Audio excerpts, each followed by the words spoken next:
Assalamualaikum warahmatullahi ta'ala wabarakatuh. Perkenalkan, nama saya Maruki, SPDI, guru mata pelajaran Akidah Akhlak di MA Sabda Riyanada, Desa Telogosari, Kecamatan Sumber Malang, Kabupaten Situbondo, sekaligus sebagai mahasiswa PPK Daljab Bat 1 tahun 2025 di LPTK UIN Abdurrahman Wahid Pakalongan dengan NIM 207224177. Pada hari ini Selasa, saya akan melaksanakan uji kinerja praktek pembelajaran di kelas 2 dengan materi tabzir, dengan materi israf. Sebagaimana prosesnya, mari kita saksikan.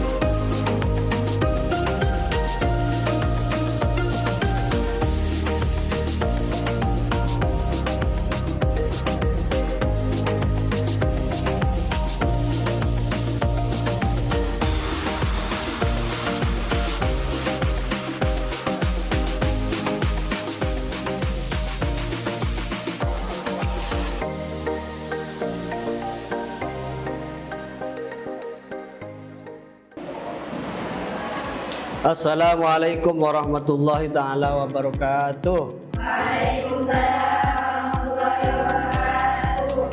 Mari kita mulai awali pembelajaran ini dengan pembacaan doa. Mari kita baca doa bersama-sama. Bismillahirrahmanirrahim. Allahumma sholli ala sayyidina Muhammadin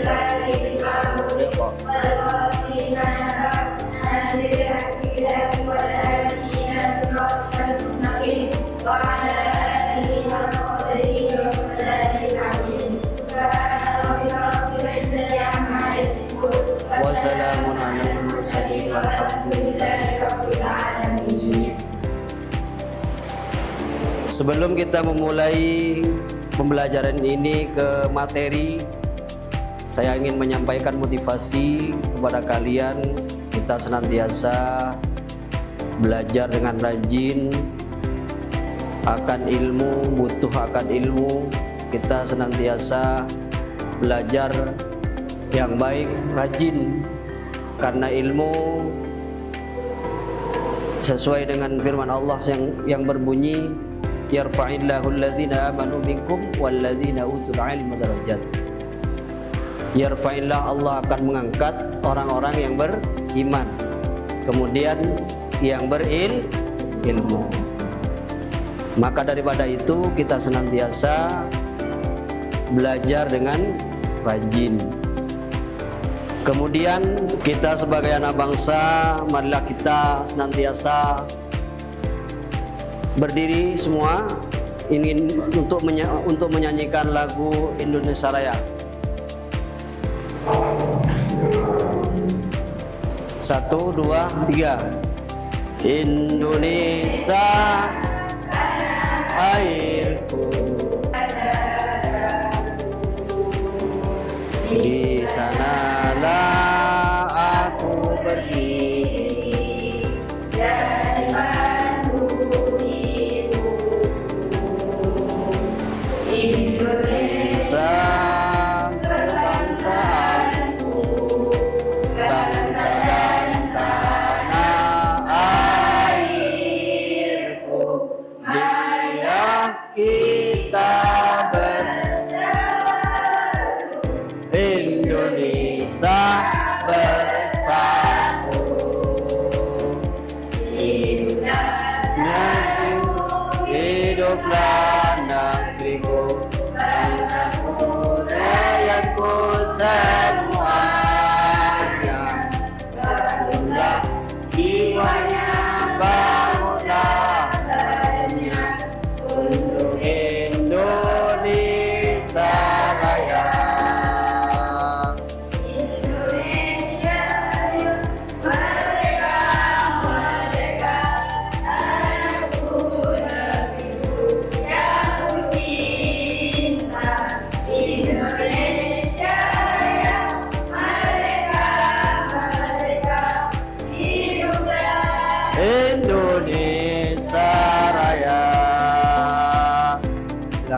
kembali duduk.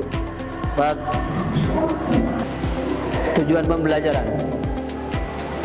Tujuan pembelajaran yang pertama adalah peserta didik dapat mendefinisikan pengertian israf secara bahasa dan istilah dengan tepat. Yang kedua, peserta didik dapat melafalkan dalil tentang larangan berbuat israf dengan tepat. C. Peserta didik dapat menyebutkan bentuk-bentuk israf dengan tepat. D. Peserta didik dapat menyebutkan dampak positif israf. E. Peserta didik dapat menyebutkan cara menghindari israf dengan tepat. Kita langsung ke materi pembelajaran, yaitu yang pertama, 3 sifat tercela israf. Kemudian ada tadbir, kemudian ada bakhil.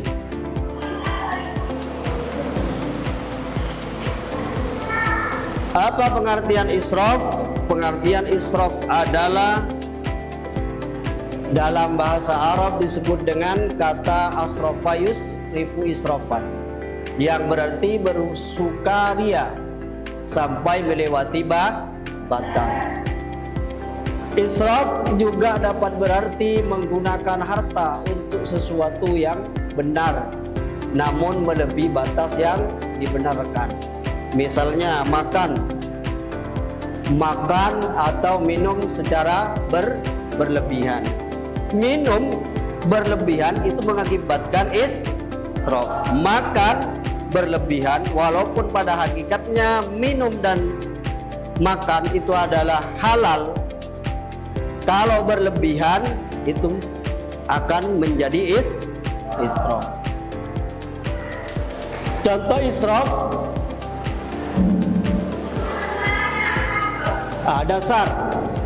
dasar pengertian israf atau dasar larangan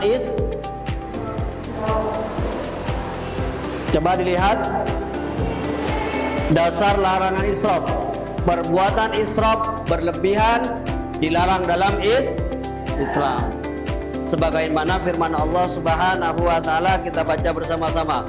A'udzu billahi minasy syaithanir rajim. Bismillahirrahmanirrahim. Ya bani Adam khudhu zinatakum 'inda kulli masjid washrabu wa la tusrifu innahu la yuhibbul musrifin. Yang artinya, wahai anak cucu Adam, pakailah pakaianmu yang bagus pada setiap memasuki masjid. Makan dan minumlah, tetapi jangan, sungguh Allah tidak menyukai orang yang berlebih-lebih.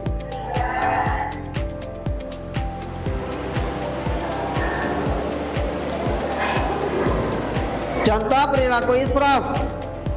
Contoh berlaku israf dalam makan dan minum, misalnya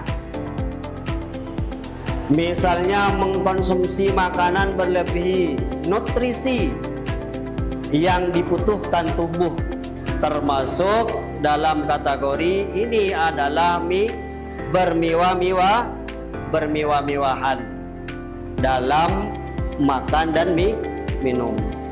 Walaupun makanannya enak, halal pada esensinya, kalau kita berlebihan maka menjadi hukum israf. Menjadi israf.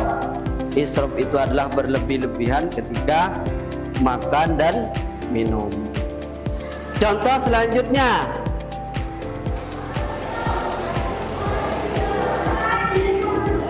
contoh perilaku israf. Contoh yang kedua, israf dalam berpakaian. Misal ini sekarang lagi ngetren ya, pakaian. Misalnya memakai pakaian dengan mode pakaian yang justru tidak sesuai dengan syariat kalau bahasa sekarangnya disebut dengan you can see, ya kan? Memakai baju kalau enggak pas body maka tidak memakai. Hal itu termasuk contoh daripada israf. Misalnya terlalu panjang atau terlalu kecil. Seorang laki-laki kadang memakai sarung biasanya sampai menutupi mata kaki. Nah, itu pada dasarnya tidak boleh, itu masuk israf. Sarungnya terlalu ke bawah, terlalu pendek. Utamanya seorang perempuan terlalu kecil tidak boleh. Itu masuk pada kategori israf. Contoh yang ketiga.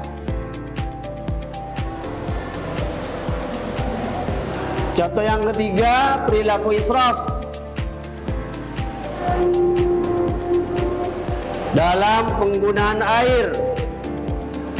Misalnya mencuci pakaian dengan menggunakan air yang berlebihan,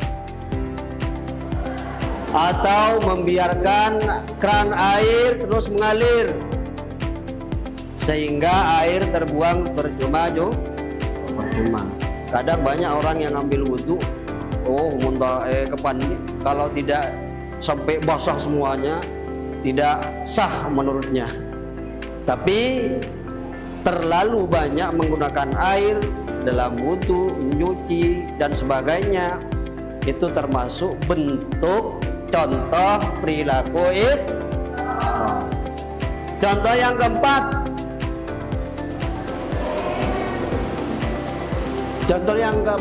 Israf dalam menggunakan listrik.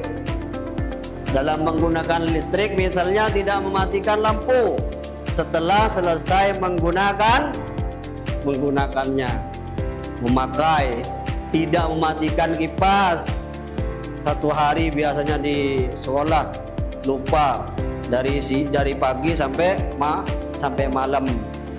Tidak mematikan kipas angin setelah tidak dipakai. Dan contoh yang lainnya. Itu bentuk israf. Contoh israf yang keempat. Kemudian contoh perilaku israf dalam penggunaan alat komunikasi. Alat komunikasi misalnya bermain ponsel berlebih-lebihan, berlama-lama, main game online dengan sejenisnya. Biasanya kalau kita sudah menggunakan handphone, kita lupa kepada waktu, terus akan waktu 24 jam tidak kurang. Berlama-lama, waktu belajar, waktu ibadah, lupa dengan waktu belajar, waktu ibadah. Kemudian contoh israf. Perilaku israf yang keenam dalam ibadah, misalnya melaksanakan sholat lail, sholat malam suntuk, tidak tidur sehingga ketiduran dan tidak melaksanakan sholat subuh malam, biar kita tidak sholat tidak dikatakan orang yang ahli ibadah. Maka ada salah satu kisah, ada seorang sahabat, saya tidak tahu bisa menyebutkan namanya, sahabat itu senantiasa malamnya sholat malam, setiap malam. Ketika orang laki-laki ahli ibadah itu ke tempat wudhu, tiba-tiba ada orang yang berdiri. Kaget orang pemuda tadi yang ahli ibadah, kaget. Setelah itu bertanya, siapakah engkau ya rajul? Apa katanya? Dia mengatakan, saya adalah malaikat pencatat amal ibadah perbuatan baik. Ternyata Dia bertanya, dia mengatakan, malaikat itu, sambian tidak ada. Sambian tidak ada. Sambian tidak ada di tulisan saya, di catatan saya, amal ibadah. Lalu yang ahli ibadah ini mengatakan, bernangis, berseduh-seduh.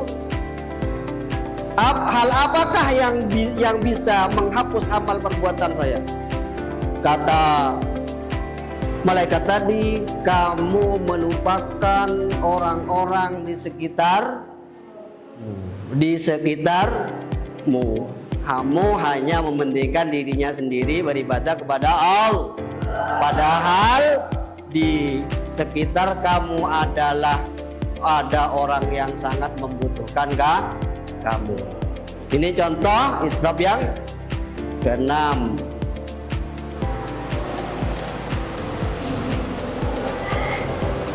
Kemudian dampak menghindari israf. Dampak menghindari israf. Dampak yang dapat ditimbulkan dari sikap israf bisa lihat saat kita jika manusia melebihi daripada kebutuhan gizi dan nutrisi tubuhnya, maka akan mengakibatkan munculnya berbagai penyakit. Coba dilihat di gambar itu sudah sedang sakit. Maka kita butuh yang namanya nutrisi. Upaya menghindari israf. Upayanya bagaimana setelah kita mengetahui israf? Bagaimana upaya kita menghindari israf? Yaitu upaya yang bisa kita lakukan untuk menghindari israf ialah dengan mengendalikan nafsu. Sebagian besar keburukan itu disebabkan oleh tidak seorang dalam mengendalikan nafsunya. Oleh karena itu, dalam mengendalikan nafsu bisa kita lakukan dengan bersikap makan dari situ sederhanalah dan tundukkanlah nafsu dengan akal sehat. Orang yang memiliki sikap sederhana maka tidak akan melakukan sesuatu yang melebihi kewajaran, karena akan merendahkan diri sendiri baik di hadapan Allah atau di hadapan sesama manusia.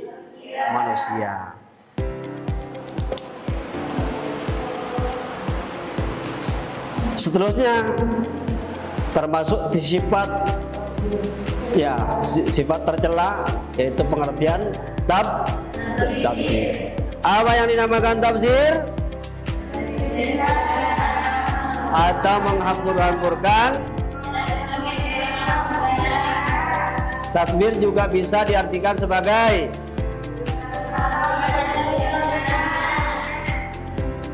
misalnya membelanjakan harta untuk tujuan maksiat. Apa contohnya? Contohnya berbuat tabzir. Satu, apa?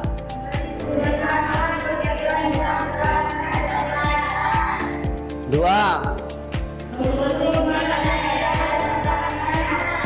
justru membahayakan. Misalnya membeli minuman narko dan lain sebagainya. Membeli sesuatu yang tidak diambil manfaatnya, apa? Kumpul-kumpul yang tidak jelas tujuannya. Ini termasuk tabzir dalam soal waktu atau kesempatan tidak akan datang kedua kali. Satu kali, karena kalau sudah satu kali cepat kesempatan itu digunakan, dimanfaatkan. 4, segala sesuatu pembelanjaan yang tidak memperhitungkan tujuan dan kemanfaatan dan hanya menurut kesenangan. Saya membeli sesuatu tapi manfaatnya tidak tahu.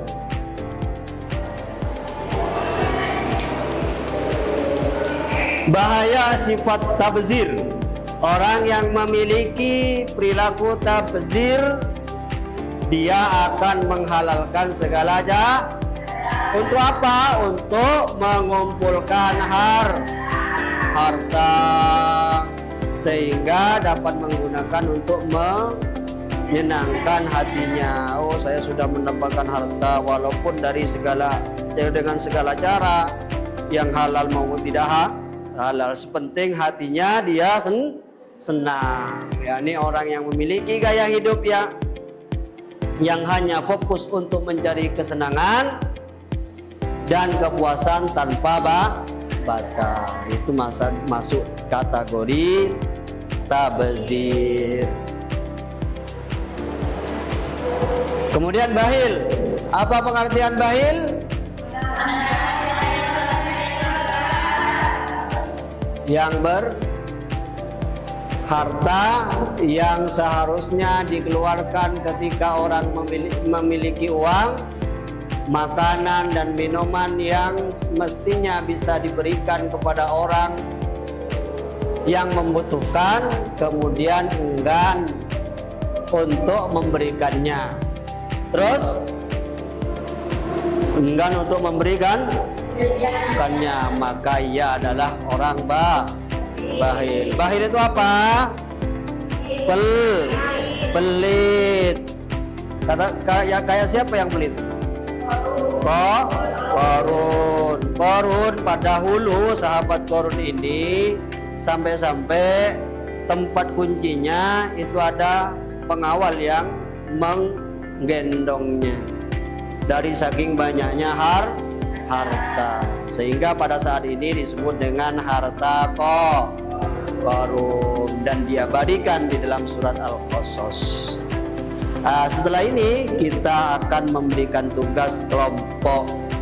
Tugas kelompok ini dijadikan 3 kelompok. Kelompok 1, kelompok 2, kelompok 3. Nanti setelah kelompok ada yang mempresentasikan dari apa yang sudah kita pelajari. Oke? Silakan berdiskusi dulu. Saya kasih waktu 2 menit. Ya, silakan berdiskusi. Ayo, jangan dinan. Ayo. Ya, ayo berdiskusi.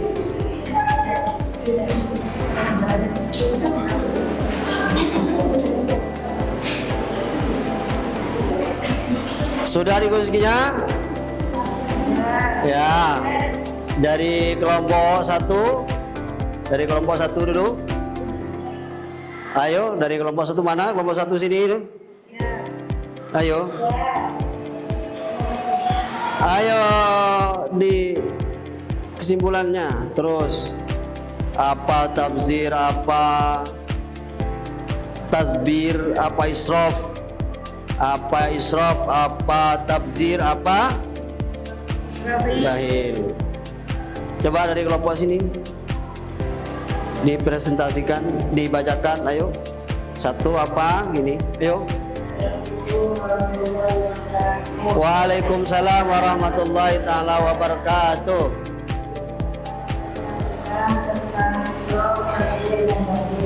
Ya.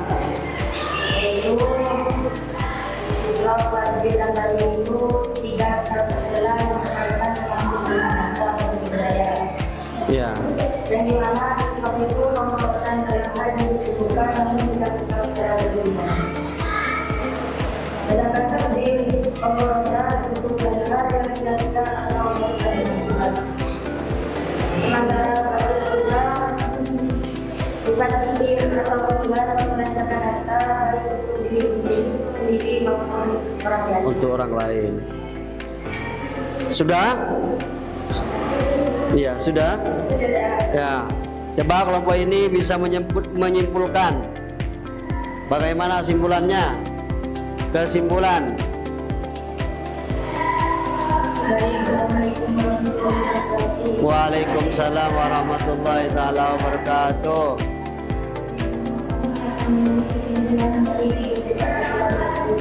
Yang pertama, Islam merupakan sebuah keinginan dan merupakan sesuatu yang benar. Pada momen tersebut seperti makan, panen, atau uang ini termasuk dosa dalam menyebutkan yang terjadi di berupa, tetapi digunakan untuk ibadah saja. Sedangkan takdir adalah memerlukan harta, kebutuhan dari yang tidak bermanfaat atau bahkan maksiat. Yang terakhir bahir, pikir atau belir. Bahir merupakan sikap bukan menghina manfaat, bahkan untuk kebutuhan sendiri dan memberikan kebaikan. Terima kasih. Terus kelompok ini bisa menyimpulkan kesimpulan. Yuk, salam dulu. Waalaikumsalam warahmatullahi taala wabarakatuh.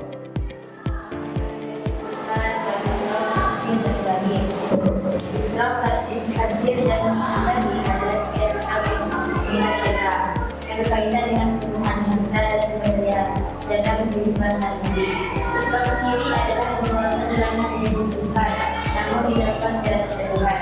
Sedangkan takdir adalah pembahasan hal yang sia-sia atau tidak bermanfaat. Kemudian takdir adalah sifat fikir atau bukan menggunakan kebaikan secara diri Ya, setelah itu kita lihat ya tugas mandiri ya. Saya tanyakan satu persatu. Alia, yang pertama,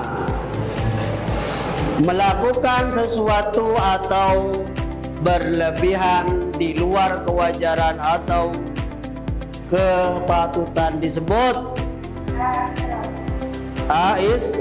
israf. Kemudian tugas individu yang kedua, fitnah. Yang kedua, perilaku berlebih-lebihan dalam kehidupan sehari-hari akan menimbulkan dampak negatif. Yang ketiga, cara menghindari sifat israf adalah Zahra. Silakan Zahra untuk apa jawabannya? C. Yang nomor 4, salah satu dampak sifat israf adalah Didin. Yang nyaring apa jawabannya Didin? Terlah. Yang terakhir nomor 5, melaksanakan sholat lail semalam suntuk sehingga ketiduran dan tidak melaksanakan sholat subuh termasuk israf dalam hal yang nyaring C. Ibadah. Setelah ini kita tutup pembelajaran ini dengan pembacaan Alhamdulillahi Rabbil Alamin. Assalamualaikum warahmatullahi taala wabarakatuh. Waalaikumsalam.